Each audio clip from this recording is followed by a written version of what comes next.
With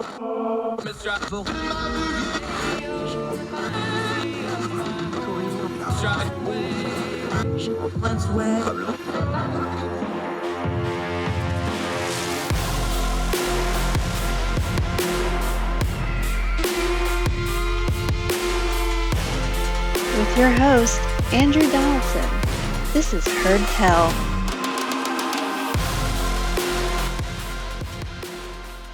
Welcome to Heard Tell. It is Monday, March the 14th, year of our Lord 2022. So thrilled to be with you. Hope you had a great weekend with you and yours, wherever you are across the street or around the world. Hope you did some good eating. Hope you did some good fellowshipping.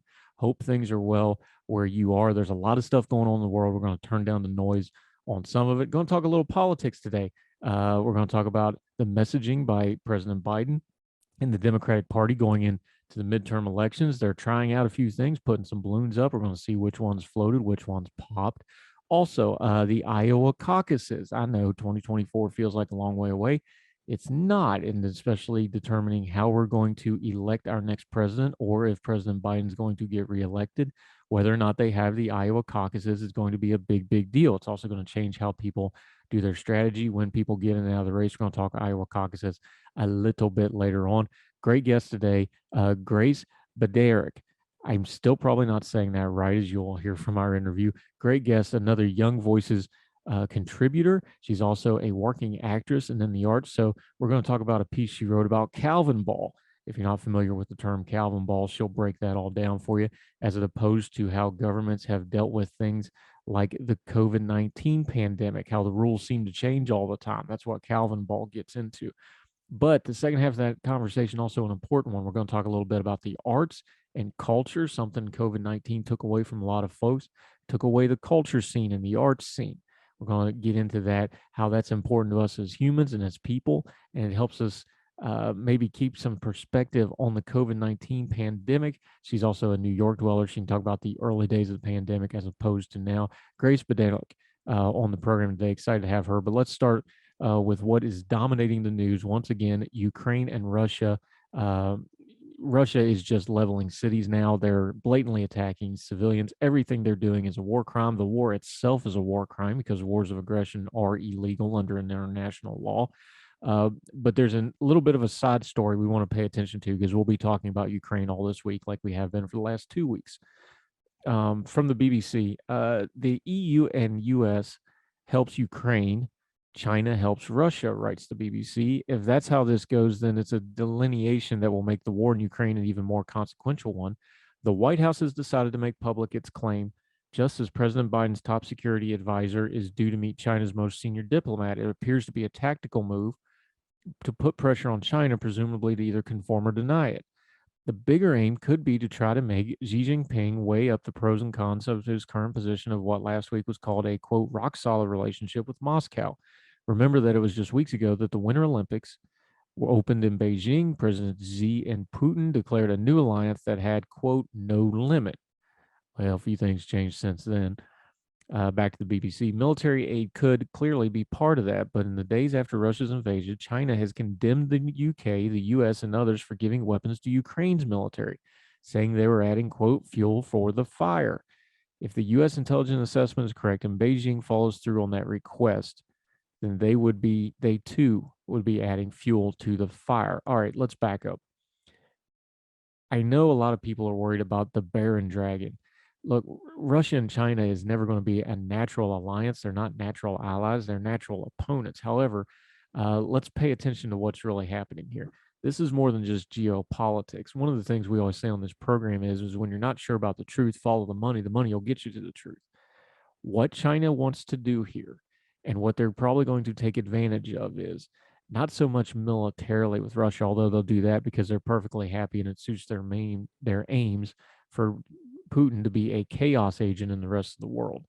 But what they're really going after here is they want Russia in debt to them, both physically in debt and morally and consequentially in debt to them for helping them out when basically nobody else will. China has a pattern here. We've seen it in Africa. We've seen it in the Belt and Road Initiative. They offer money, they offer aid, they offer assistance, but they're going to get theirs back. The Chinese Communist Party's planning is very, very long term. It's hard for us to get our hands around it because we think so short term, but they got 10-year, 15, 50-year plans on how these things are going to go. A Russia that is in debt to China and dependent on China makes China all the more powerful. Take note, we already know over in Africa, in Uganda, China is using debt to take over critical infrastructure. They're talking about maybe taking over an airport in Uganda because Uganda defaulted on a debt that was loaned them. Imagine a China that has Russia on a string because of economic debt payments and because of moral and ethical complaints, because they're the only ones that would help them when nobody else would. This is a dangerous alliance. I don't think it's a real alliance in the fact that they like each other. It's more convenient. But China's playing the long game here. They know that a Russia that's dependent on them and weakened automatically makes them even more strong. Remember, China also competes with Russia in things like arms sale and exporting foreign policy power and things like security. Russia's made quite a trade on selling security all around the world, with their military getting bogged down in Ukraine, their military weaponry getting destroyed by the Ukrainians fighting from underneath and being the underdogs. That's going to hurt those military sales. And China is going to be perfectly happy to step in the gap and fill that. There's a lot of moving parts to geopolitics, especially when you're dealing with people like Xi Jinping and Putin, who are wicked, evil, brutal dictators who have no problems brutalizing their own people and other people of the world. Putin is committing war crimes daily live on our live streams. All we got to do is pay attention to it. We've already detailed on this program China's human rights abuses to the Uyghur people, Hong Kong, and plenty of others. Bad people tend to congregate because nobody else wants to deal with them. This is a marriage of convenience, but it's a dangerous marriage because Russia, that will be by its nature, no matter what happens in Ukraine here, weaker, more destabilized, and more isolated, is going to become more and more dependent on China. It's just one more of a big mess that's going to come out of this disastrous Ukraine situation. I'm not sure Putin fully understands what he's done here, but let's be clear eyed about what happens next. Everything that happens from here on out is bad. There's not a lot of good here. We're choosing the least bad of many bad options. If Ukraine can hold out and manage to keep the Russians from completely taking over their country, that's what we're rooting for, because the bad guy needs to lose here and the innocent people of Ukraine don't need to suffer under his boot heel. But that's still going to be a country utterly destroyed by war. That will destabilize Russia, probably destabilize Belarus as well, since they're helping them out. And China wants to take advantage of that. And China more empowered is something that we're going to be dealing with for generations to come. These things all go together. They don't have neat, clean answers and buzzwords. We shouldn't fool ourselves into thinking that if we just do this one thing, everything will be hunky dory afterwards. It's not how foreign policy works. That's not how the world works. As we always say on here, human nature is undefeated. People like Vladimir Putin and Xi Jinping have showed us what their nature is. It's to dominate, destroy, and crush for their own power and glory. And they're going to figure out a way to make this situation better them. China loves chaos because they can appear to be the stable one. Something to keep an eye on going forward. More Heard Tell right after this.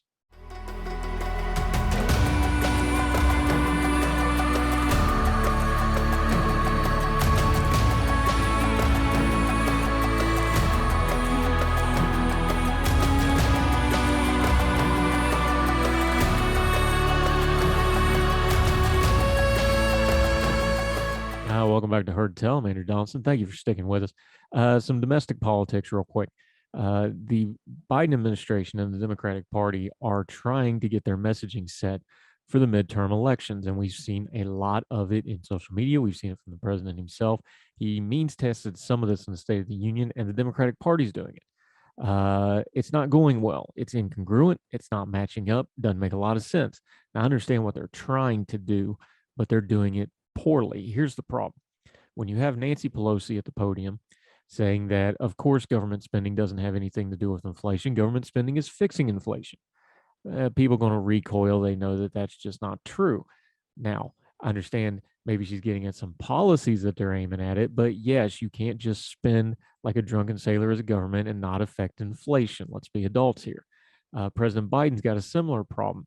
The White House is really pushing back in the Democratic Party and their media outlets and the people that are into their spheres of influence have really been pushing the narrative that gas prices are all Vladimir Putin's fault. Now, that's not true. We already detailed it on this show. It's true from this point forward. It's driving up gas prices, but gas prices were already high. People know this. They were already going up. I understand what President Biden's trying to do, but it's incongruent. And then at the same time, he'll turn around and say, as he did when he met with Democrats at their retreat this past weekend, all the economic recovery is because of Democrats and Republicans. Hold on a second. You see the problem here? You're saying with one hand, all the good parts are all yours and all the bad stuff isn't yours to blame. That's not how this works. You can't pick and choose which parts. Now, I know they're going to do it for messaging, and it may even work, but you end up looking silly to a whole lot of people who aren't super online, who don't follow talking points. It just sounds like you're talking out of both ends of your mouth. I know it takes a lot more political courage than most of our politicians have, and that'd be of both parties, to just say, hey, here's why this is, and go forward. But didn't we learn during COVID, saying you know when you don't know, or saying something that just ain't so and it's easily provable so, that sows more disbelief in government. That makes you look silly. People don't want to believe you. You can talk about, hey, gas prices are up because they're a lagging indicator, and then Putin invaded Ukraine, and that's going to push them even higher. That's straight talk. Give that a shot. And yes, you get some credit for the economy, but you also get some blame for it. That's part of sitting in the big chair. Try to be straight with the American people. They may bang you for it a little bit, but they'll get on you a whole lot worse for trying to talk out of both sides of your mouth and talking to them like they're stupid. More Heard Tell right after this.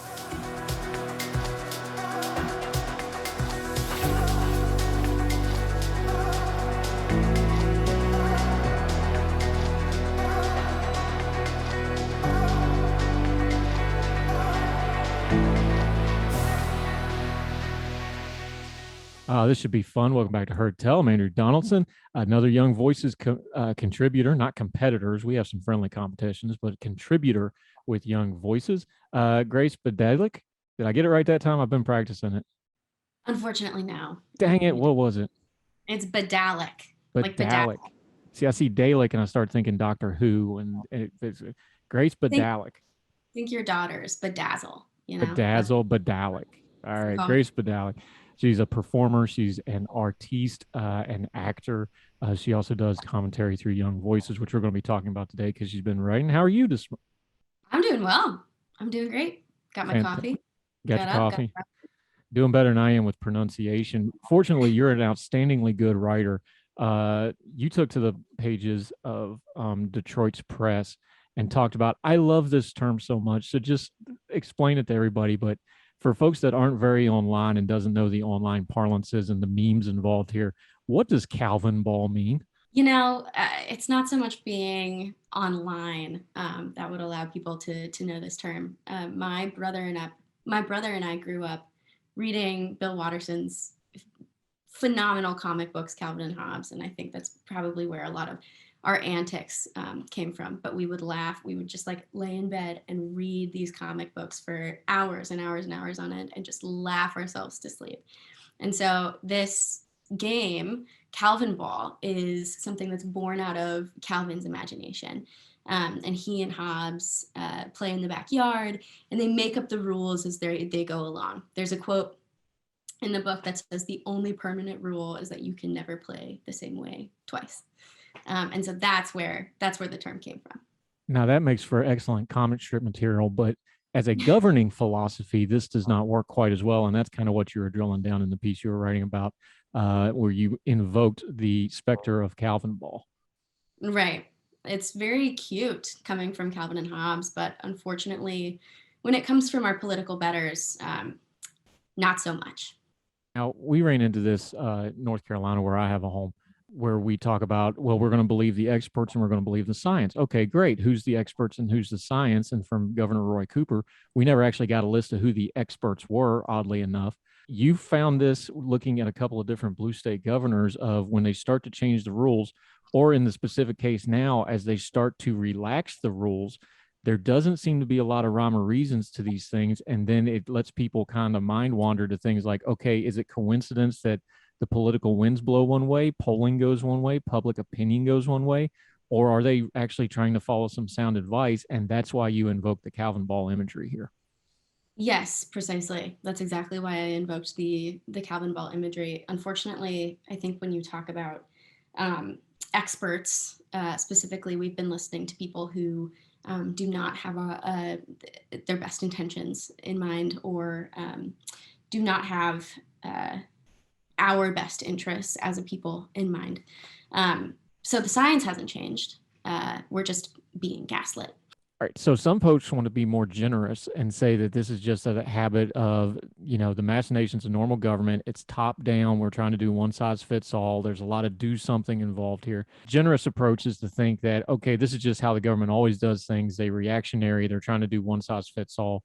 But you think with some of the data that you're seeing and some of the trends we've seen with the 2 years that we've been doing this, that might be too generous of an application for what's actually happening here. Yes, I think that is far too generous. As we've seen, unfortunately, case counts are higher than they've ever been.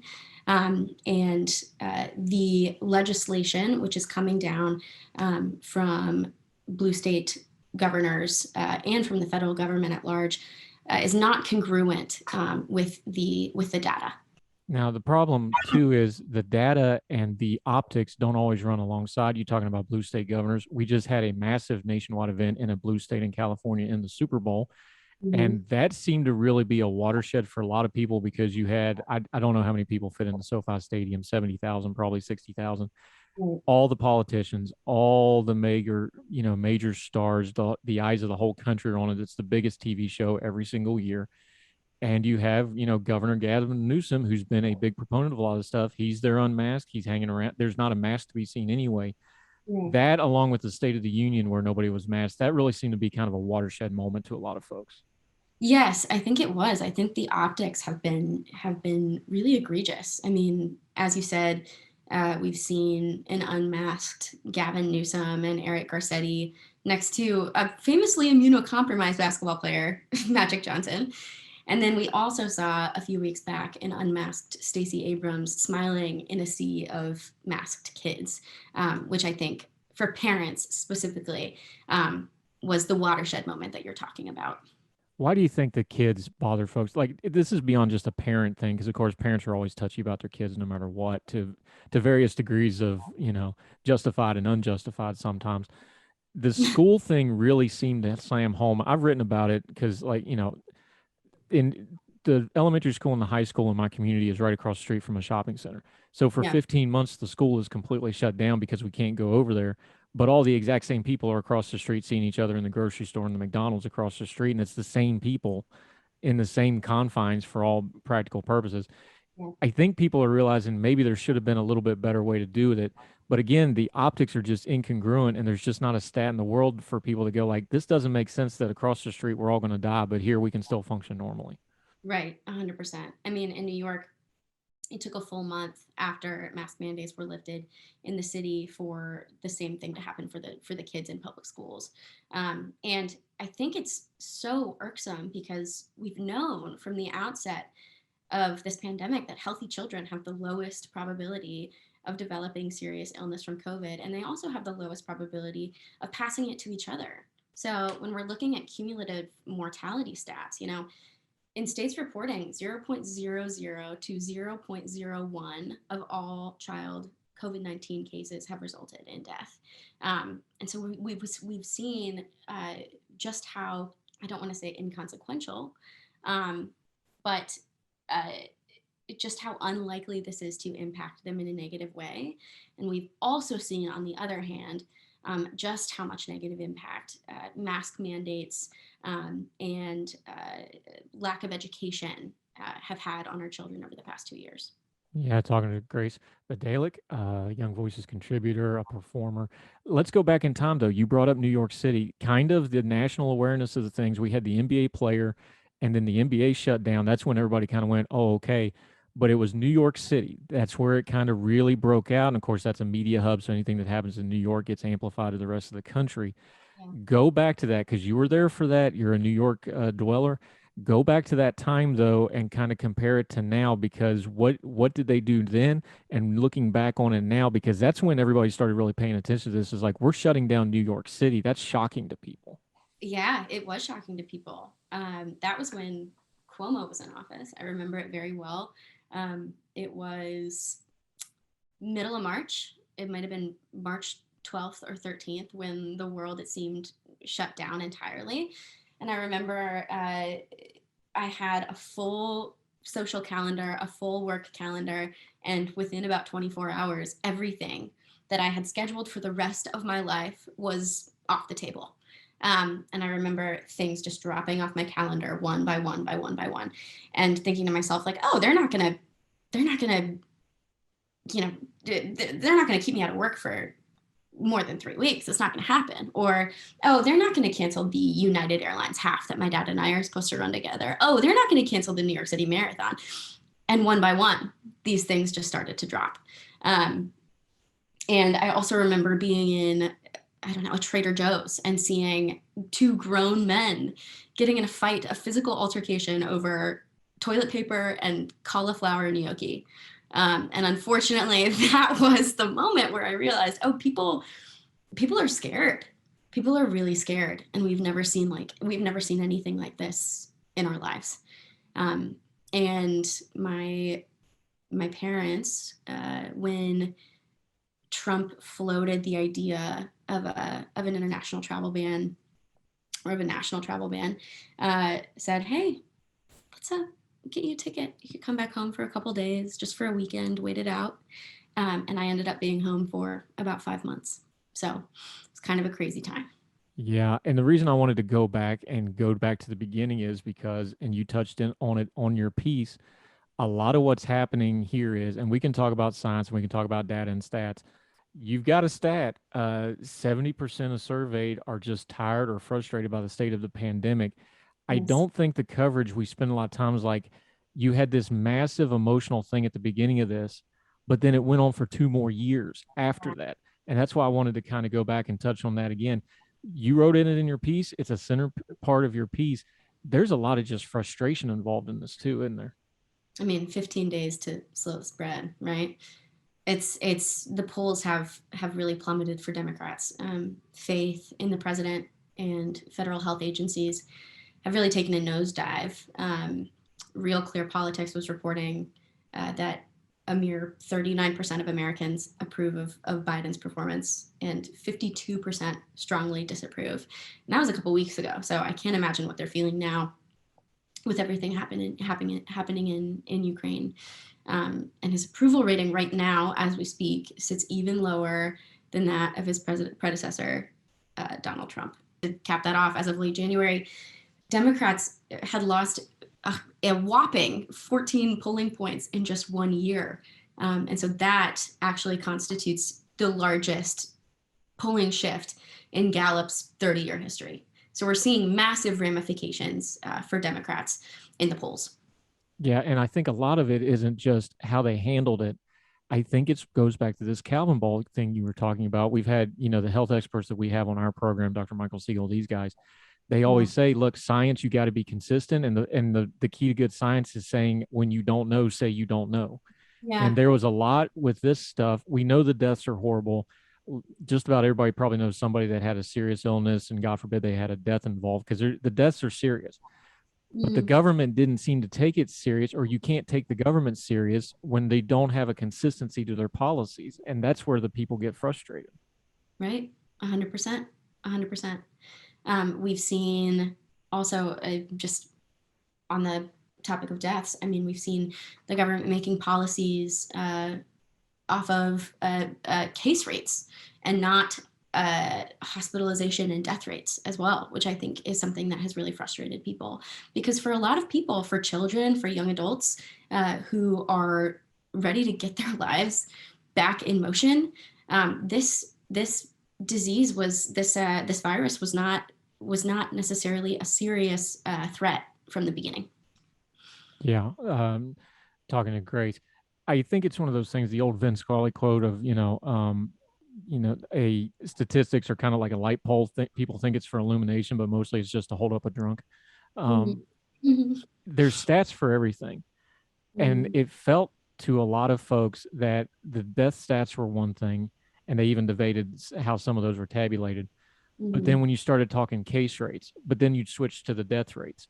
But then when that changed, then you switch back to the case rates again.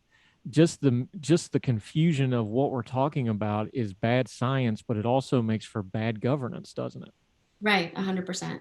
And actually, studies that were used by the CDC to push universal masking in schools across the country, as you're saying, have been kind of largely debunked because they haven't been conducted uh, in uh, in sound ways. So they haven't controlled for vaccination rates or other mitigation measures, and they fail to account for harm done by masking to students' mental health and development. Um, or, as we were saying, the 0.02% COVID fatality rate among children. And so a lot of these studies that we're seeing actually have very fundamental flaws. Yeah. And a lot of it, to be fair, they were trying to make it as they go, and a lot of stuff got rushed. But that's part of the thing is we probably needed more conversation on some of this. I understand the push to get, the death rate is the death rate, and you don't want anybody to die that doesn't have to. But a lot of this was rushed. We'll push back on one thing. I know having teenage daughters, though, when they were having acne days, they actually enjoyed masks. So there was a small subset of children that didn't mind masks at school for that one specific reason, trying to find a little levity in a dark topic. I mean, it's as much as, yes, there's levity there. I have also been working with kids up in the Bronx for the entirety of this pandemic, and you've seen children retreat into themselves as they hide behind these things in front of their faces. It becomes almost like a blanket of sorts, like a soothing technique to be hidden. And as far as ramifications for mental health goes, I mean, it's pretty self-explanatory. Yeah, and again, you go back to how we started our conversation. One size fits all doesn't always work because you're always going to have people that don't fit in one size fits all, and this is a great example of it. Especially the really younger kids who can't, understand what's going on, and you trying to force them. And anybody's ever been around a toddler knows how that goes. Grace Bydalek, we're going to continue to talk to her after the break. Since she is an artiste, an actor, a performer, we're going to talk about COVID and a part that hasn't been talked about a lot: the effects on arts and culture. We talk about culture war online. We're talking about the important culture stuff, what makes us humans, what makes us a people. We're going to get into that. Grace Bydalek, Young Voices contributor. Plenty more on Heard Tell right after this.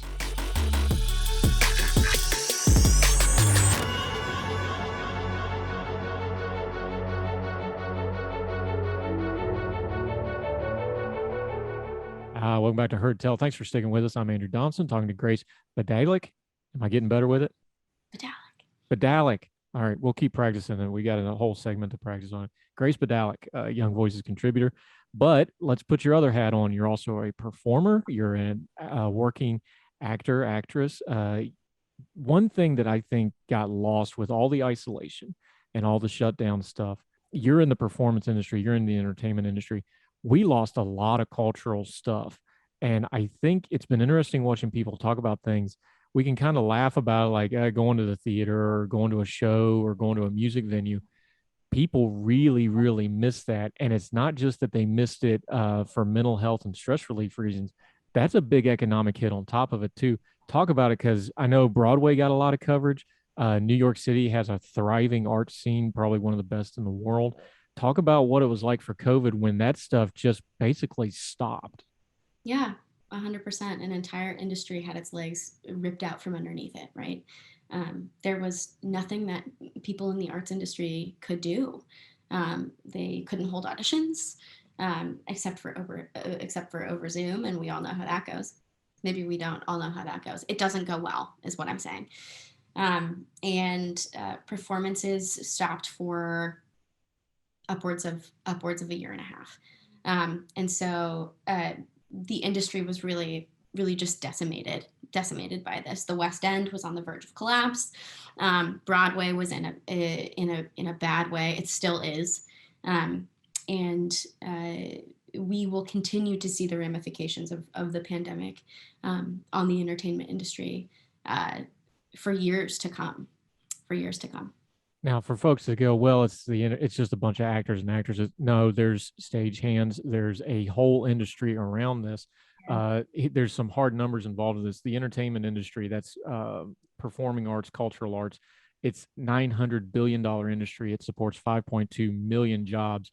The job loss from the first 2 years of COVID is estimated by the Arts Council that they went from 2.5 million to 1.2 million job losses between February and April of 2000 to January of 2022. It's come back up a little bit, but there's still about 500,000 jobs off their peak. The attendance went through the floor. It was down to 30% of before at its worst during the Delta variant back in April. It was down to 30%. It's only back to about 68%. That's a lot of hard economic numbers. That's a lot of tourism numbers in a place like New York City. And that's a lot of working class people that support these industries that just got decimated by this thing. And I think, unfortunately, even before COVID happened, shows have been struggling to recoup. It's never a guarantee that a show is going to, or that investors are going to recoup the money that they've put in to these shows. It's actually it's a rarity that they do. It's a rarity that a show is a smash hit. And now, as we see more than half of Broadway theaters empty, it is even less likely that investors will be recouping their investments. All right. So something obviously got you into the arts, got you into acting. Talk about the human side of it. Like, why is that important? Because you talked about, you work with kids, you were in New York City for the worst of this stuff, you saw it firsthand. Yeah. Talk about what the arts means to people, not just as a performer, but if you're a performer, you started as a fan first. That's just how that works. Talk about the human side of it, and when that taken away, we really do miss a part of us that's human. That is, it's not as important as your food and things like this, but it really is important to your psyche, and it is important to us as a people, isn't it? Yes, 100%. The human side is incredibly important. I always go back to the Dead Poet Society quote, where Robin Williams' character says, "The human race is filled with passion, medicine, law, business, engineering. These are all noble pursuits and necessary to sustain life. But poetry, beauty, romance, and love, these are what we stay alive for." I think we saw a lot of that in the pandemic, where people were recognizing, oh, I haven't seen live music in 2 years, or oh, I haven't touched somebody in weeks or months or years. People, even in New York City now, we're seeing people just standing in crowded concert halls and crying because they're able to experience these things again, because they're able to experience each other again, because they're able to see each other's faces again. And so I think COVID was it just emphasized how important human connection and artistry really is. Do you think we've learned any human lessons out of COVID? We've been talking a lot about, we've learned a lot about how our government functions or doesn't function, to be more specific. We've learned a lot about how science works and doesn't work. We've learned that the academic and science community needs to work on their communication to the common people by their own admission, and to their credit. They realize, like, hey, we're not real good at this TV thing. We need to work on this. Those are all well and good. Have we learned any human lessons, do you think, from this COVID thing? Because you're a performer, you're on the human side of the scale of those things. Are we learning anything as human beings about connecting and talking to people and just appreciating life? And that the famous dead, since you want to go Dead Poet Society, the carpe diem part of the life, are we seizing the day, or are we just kind of reverting to our priors and going, well, this just confirms everything I thought before? I can't speak to the general human experience, but I can speak to my own. I know that COVID for me stripped my life of so many unnecessary distractions and so many unnecessary pursuits and all sorts of unnecessary striving, and brought me back to what was fundamentally most important in my life, which was family, which was connections with my friends and ensuring that my friends were okay, which was my relationship to God, and my ability to reflect uh, and and process. And so I think we're seeing a lot of people kind of get back to basics in a way that is beautiful, and I think will prove very fruitful, specifically in the artistic sphere. Like, I can't wait to see what people have been creating, and I think we've only just kind of seen the tip of the iceberg as far as that goes. Yeah, Grace Bydalek, staying with us on Heard Tell. Great conversation. Let's take that one step forward. We go forward. I know on our program we talk about we do culture and politics. I don't think those are separable. I think they go together, and I don't mean in the culture warring way that people have just kind of made a business model out of it. You know, politics is how people govern themselves, and culture is what those people are. I just don't think you can separate those two things. When you look at it from the culture side, like you just talked about, it stripping away the nonsense. Let me just ask you, why do you do it? Because you have your career, you're a working actor, you're kind of living your dream. Why get in the dirty pool end of it with doing the politics stuff? I think that's a great question, and I would ask that to you as well. My answer is politics affects policy, which affects people. And so I've seen in real time the ramifications of political decisions made by our elite class on people like you and me and like my brother and like my family and like the kids that I'm involved with in the Bronx. And I think if we care about each other, we should care about politics as well. Yeah, for me, that's exactly what it is, it's a people thing. And Yeah. I keep watching the news and they never talk about issues as people. And they don't talk about politics as people. And they talk about demographics without somehow realizing that those demographics are all people. And I just got tremendously frustrated, especially when, I went through my health stuff where I couldn't work a quote unquote real job anymore. And, now I do this for 15 hours a day. But I just got tremendously frustrated of like, no, this is not how you talk about people. Yeah. The news networks, and I don't want to bash media because we have lots of good friends in journalism. The good journalists, they're always, it's something somebody told me about writing years ago when I first started writing, and I remember it's like whatever you're writing about people. Whatever business you're in the people business. It's about people, and so much of our media and culture and politic discourse was completely devoid of people. It was all buzzwords, and it's all just issues. And I want this policy, and my team needs to win, and it's all power structures. And it's like, that's why you guys, nobody can talk to anybody anymore, is because everybody's just talking about these things as if they're in the abstract, and you're not dealing with people anymore. Right. Right. I totally agree. And this kind of polarization that we see is really unfortunate. I was in a musical theater program in college that was entirely liberal, except for me. And we would have, I was able to have open conversations with people and sit down with people over breakfast and talk about policy, or sit down with people who didn't necessarily understand a conservative perspective and speak openly about why I believed the things that I believed, because I believed that they thought the best of me, right? They were assuming my best intentions. And I think that is to a large extent what we've lost.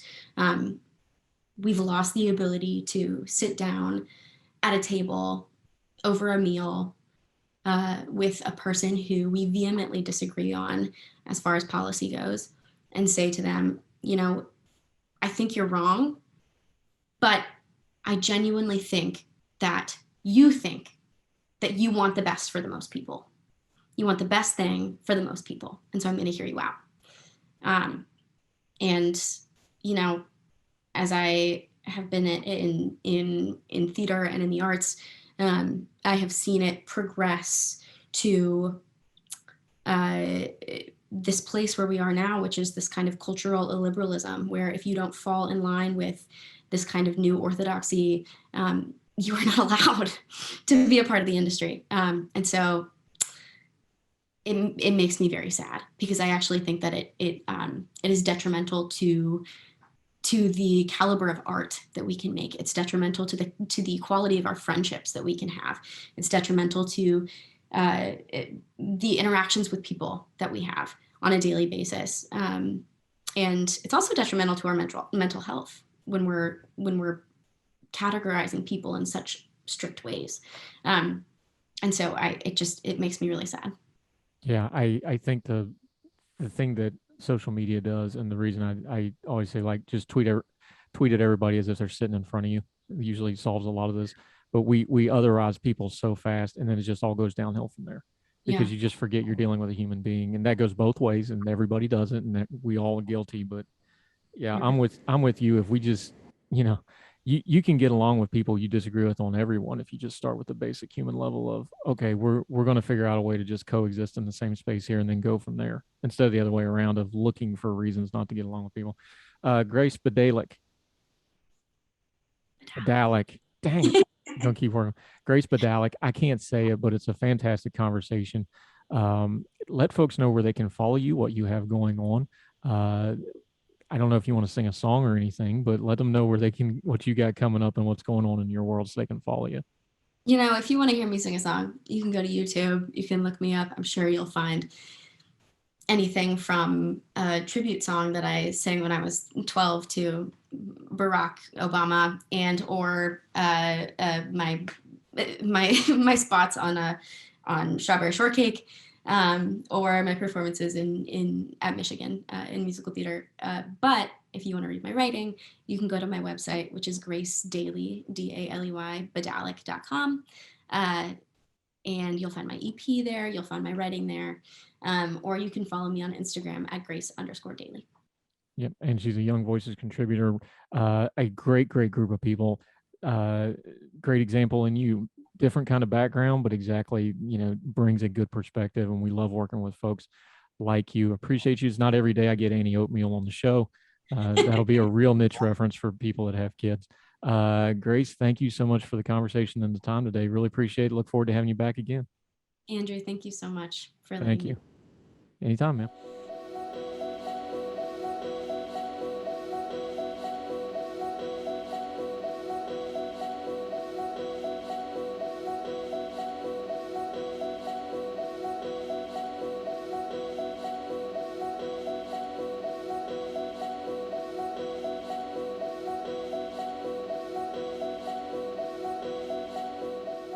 Welcome back to Heard Tell. Quick political note here. The Iowa Caucuses, the Hawkeye Cockeye, Rush used to always call them. They've been under a lot of fire. Now, folks may have forgotten, but 2020 did not go well out in Iowa. The caucuses were a mess. It wasn't all the volunteers' fault. It's an antiquated, ridiculous system. It has no place in modern politics. I know it's quaint. I know it's traditional. Look, there's lots of things that were quaint and traditional that we got rid of because we needed to, and our country does not need chaos on the front end of our presidential elections. Well, the Washington Post now has a long piece out. You can read it. This particular one, Dan Ball's longtime correspondent for the Washington Post, talks about the Democratic Party is taking aim at the nomination process. They want to get rid of it. They want it to either be a primary or they're going to move it to some other state. This is going to be a long-running debate. Now, I know we're just now getting into the swing of things for the 2022 midterms, but 2024 is already in full effect. We're watching people position for the presidency. There's people already going to start visiting Iowa. There's ground teams. The people who want to run for president are already paying attention to Iowa. And if it's the caucus system, or if it's a primary system, or if Iowa gets bypassed, that's going to change a lot of strategies, because people start way ahead of time, 10 months, a year ahead of time, setting up camp in Iowa. So it's going to keep an eye on. In fact, we've already reached out to someone in Iowa to come on the program, explain the caucus situation, what really happened, what's going on in the future. Story we're going to continue to touch on here on Heard Tell as we stay ahead of the news. I know 2024 feels like a long way away, but 2022 felt like a long way away just a little bit ago, and here we are already. So we're going to keep an eye on it, the Iowa caucuses, and how we're going to elect the next president of the United States, or if President Biden manages to get reelection. Something to keep an eye on. We'll be back with more Heard Tell right after this.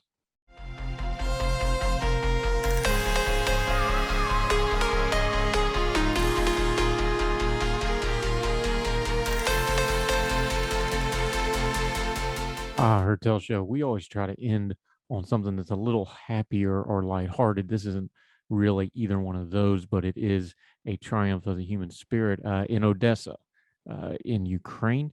Famous Odessa Opera House. There's social media posts of the front of the opera house barricaded in the 40s during World War II and barricaded today from the Russian aggression and Putin, what he's trying to do to their country. Stark images comparatively.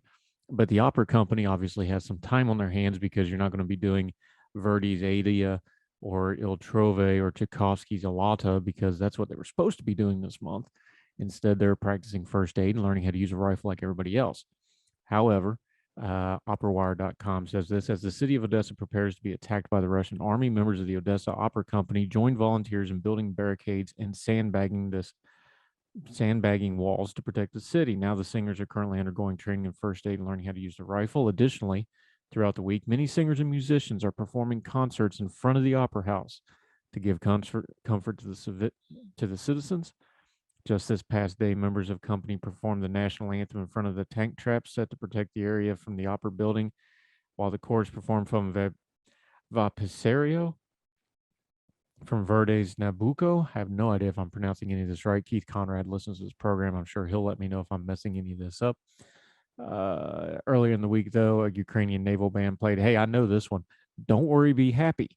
Outside the concert venue, the Opera House has been described as the city's cultural heart and as a prominent part of the city. On social media, a picture of the house that was shared shows the Opera House had it previously set up in barricades during World War II. The company has also been active on social media, sharing pictures, performing, sending messages of hope, and requesting help to close the sky. That's the no-fly zone that I understand why they want that, but that's not coming because we might as well just either fight the Russians or not. That there's not going to be an intermediate step. But go watch all the social media posts. They're singing in the streets. They're performing. They're trying to maintain spirits as best they can. Brave stuff. Long tradition in human history. In times of crisis, we sing, we perform, we uplift. And the Odessa Opera is doing just that. That'll do it from Heard Tell. Thank you so much for joining us. If you haven't subscribed yet, please make sure you hit that button. If you're watching on YouTube, if you're listening on any of the podcasting platforms, you can subscribe to there on Well. You'll get Heard Tell each and every weekday. Plus, you'll get the Good Talk interview segments every afternoon. Twice on Sunday's show started it this weekend. That's interview clips from the week that was. Really good response to that. Appreciate that. Also, we're working on some new long form podcasts. We're going to really delve into some situations, policies, ideas, things that are going on in the world so we can discern the times that we live in. We have 36 of those in the archive. If you're subscribed or following, you get all that for free. Only costs you a click. And we appreciate you so very much. So however you're watching and or listening, wherever you are, across the street, around the world, we hope you and yours are well. We hope you are well fed. And we'll talk to you tomorrow on Heard Tell. All the music on Heard Tell is provided under a Creative Content license from monstercat.com.